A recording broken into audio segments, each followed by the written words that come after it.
Et bonjour les amis du plastique, bienvenue sur la chaîne Alcine French Plamo. Aujourd'hui pour la review de la Figurize standard de Krillin, alias Krillin, dans sa version Arc des Cyborgs de Dragon Ball Z. Voilà, donc j'ai fini de la monter, hein, aucune difficulté particulière, pas beaucoup de pièces donc c'est très rapide, hein. En moins d'une heure vous avez fini de la monter. On obtient une figurine qui de taille raisonnable, hein, par rapport à la taille du personnage de toute façon qui est quand même assez petit. Les détails sont assez jolis, hein. On retrouve exactement la même tenue que Goku mais en version plus petite. J'aime beaucoup les bottes qui sont vraiment bien faites et puis la ceinture elle est très jolie mais vous allez voir elle tient pas forcément très bien avec le système qu'il y a, mais bon, c'est qu'un petit détail. Tout le reste est vraiment très sympa. C'est une figurine qui va être fournie avec deux visages supplémentaires. Je vais vous montrer ça. Donc en tout, on a donc trois expressions différentes.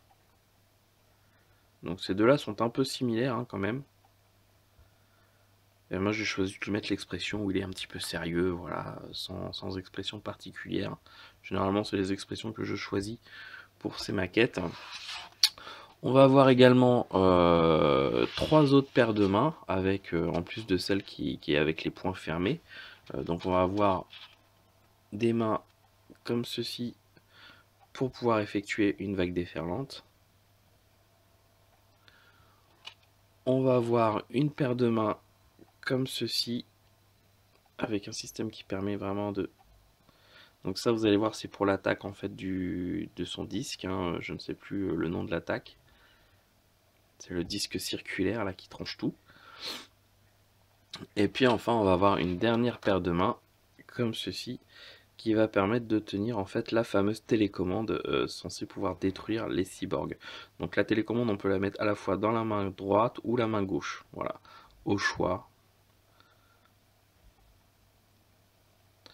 Voilà, donc pour les paires de mains, avec ça on va avoir au niveau des attaques, donc le fameux disque circulaire, hein, qu'on peut attacher au poignet, on va voir ça ensemble, qui est quand même d'une certaine taille, hein.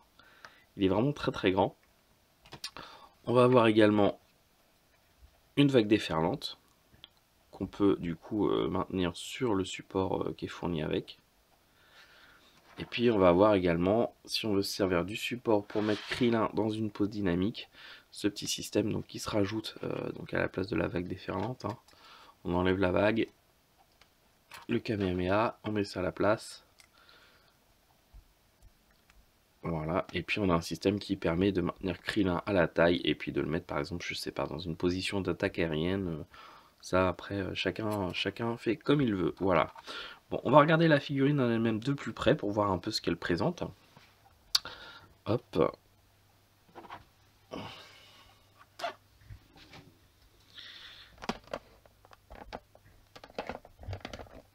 Alors, ce petit Krillin, eh ben, moi je le trouve vraiment, comme je vous l'ai dit, très sympa.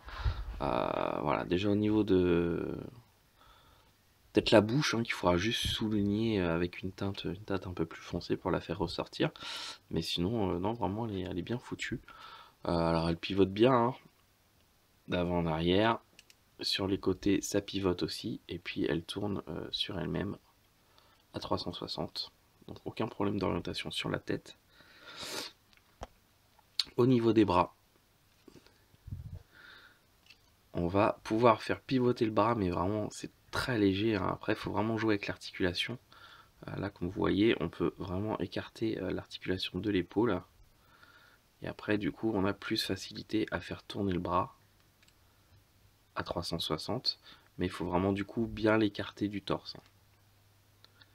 Mais le système est vraiment pas mal. Le bras, lui, il tourne à 360 sur lui-même.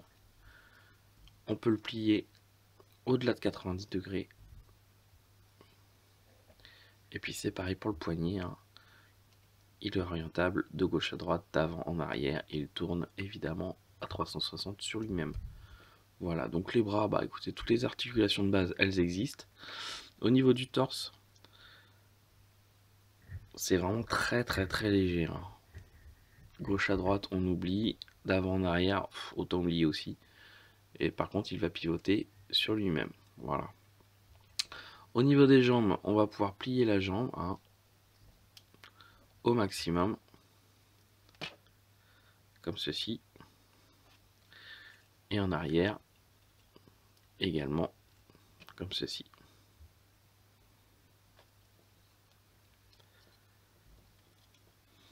Au niveau des pieds, alors on peut tourner le pied entièrement à 360, le faire pivoter de droite à gauche et d'avant en arrière. Donc à part le torse, on est vraiment pas mal sur les articulations. La ceinture, on peut l'orienter comme ceci, mais elle est vraiment fixée sur un système comme ça et faut vraiment pas trop jouer avec parce qu'elle s'en va assez facilement. Voilà. Donc bah écoutez, on a vu les articulations. Au niveau des attaques, comme je vous l'ai dit, on peut utiliser le disque. Donc pour cela, on enlève simplement la main. Donc, je vais juste mettre le bras en position.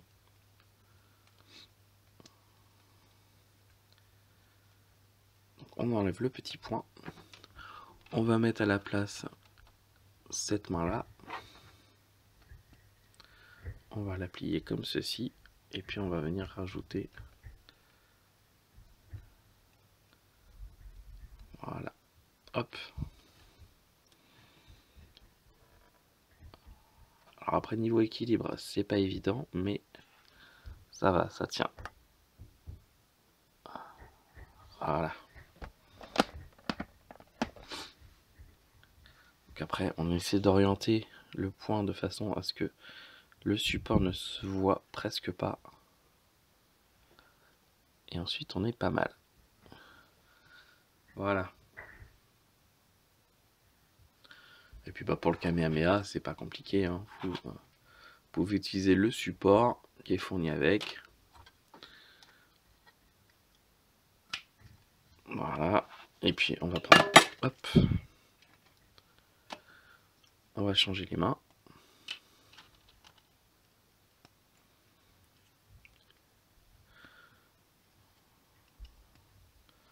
Bon là j'en mets qu'une, hein, mais on pourrait imaginer qu'il y ait les deux mains ensemble et Krillin donc qui fait un Kamehameha.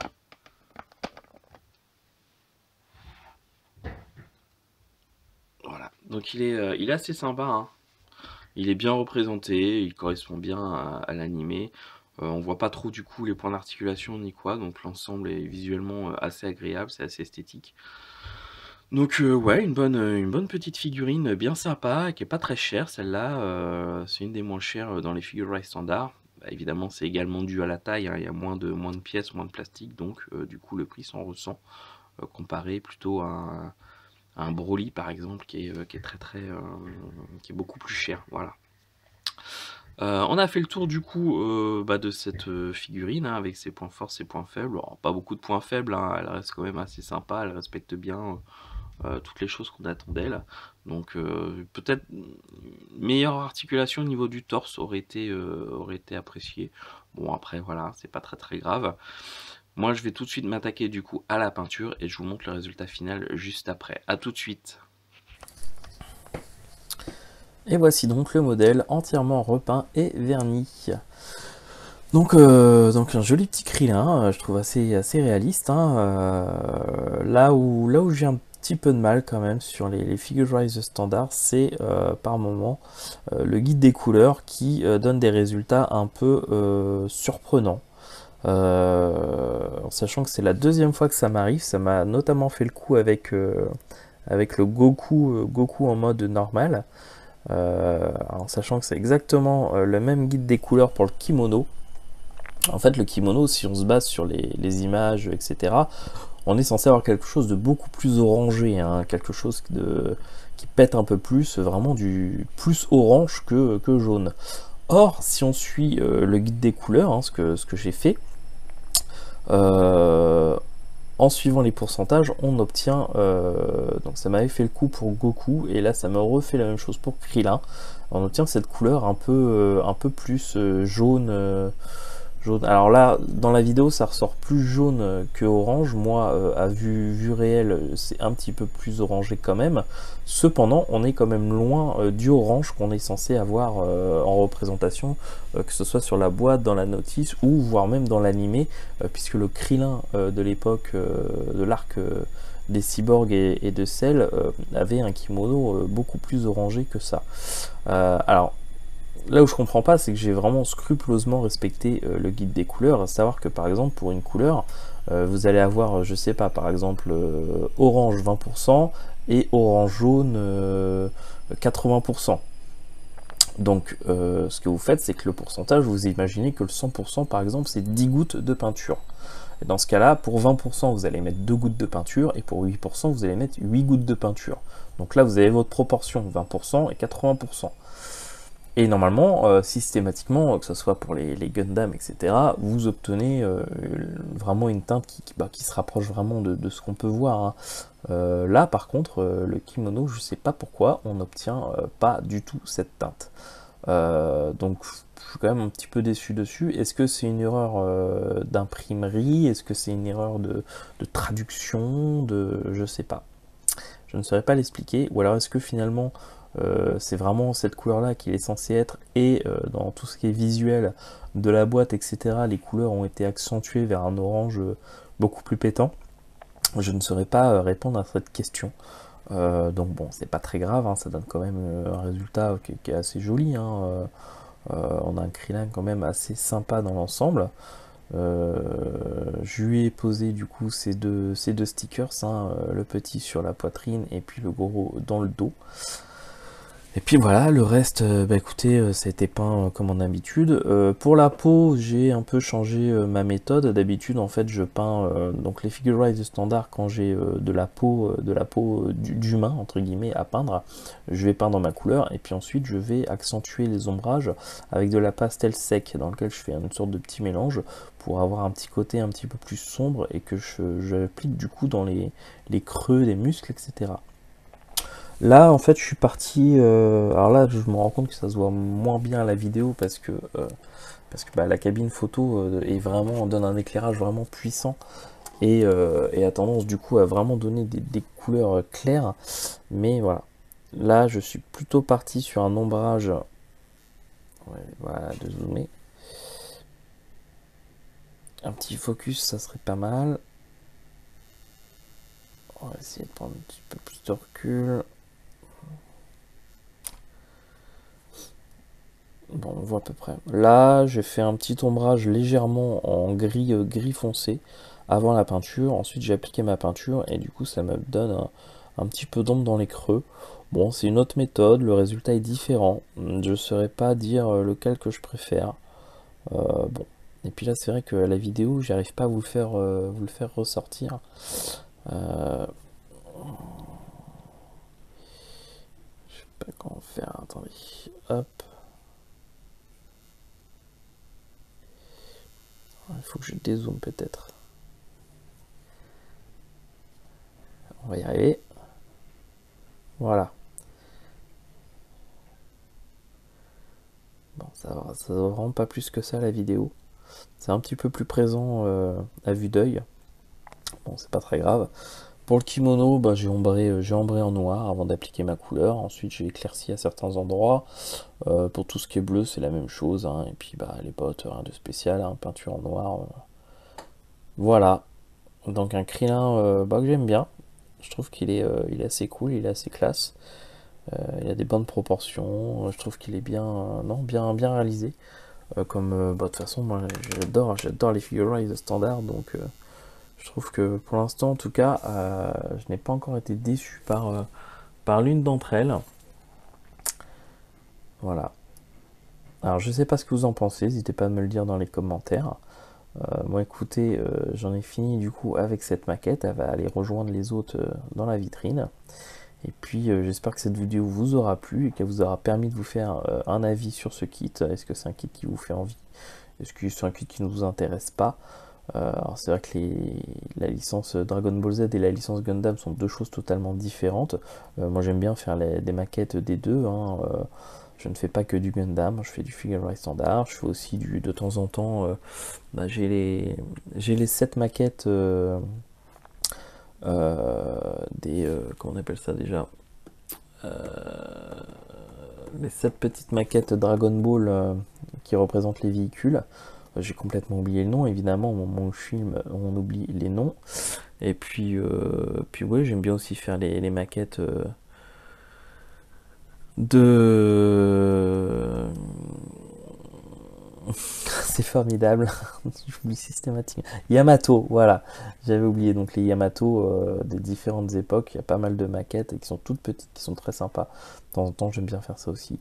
Et puis voilà, j'ai aussi d'autres maquettes que j'arrive pas à trouver le temps de le faire. J'ai du Albator, du Star Wars, du Patlabor.